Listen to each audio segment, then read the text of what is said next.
Çështje tjera të cilat do t'i kisha adresu është pikërisht fakti se këto viktima nuk kanë ndonjë përkrahje institucionale sa i përket qoftë pushtetit lokal, qoftë Ministrisë për Punë dhe Politikë Sociale, tani Ministria e Re si është emëruar për rini dhe demografi, për shkak se këtyre viktimave të rajonit, të Pollogut, nuk ju ofron strehim. Kemi situata shumë të vështira ku viktima duhet përsëri të kthehet të dhunuesi,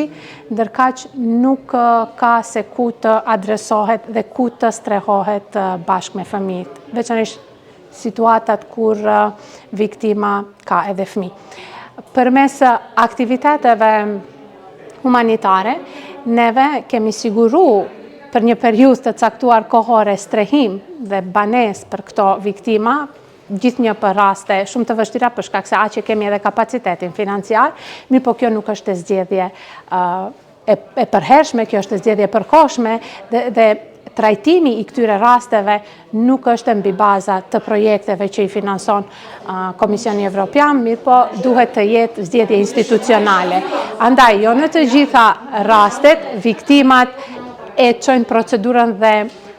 deri në fund pikërisht për faktin që nuk kanë se ku të kthehen. Problem tjetër është edhe puna me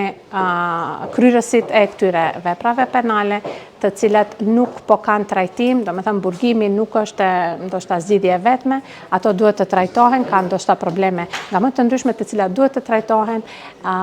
dhe për të rikthyer në familje bashkërisht me viktimën e tyre.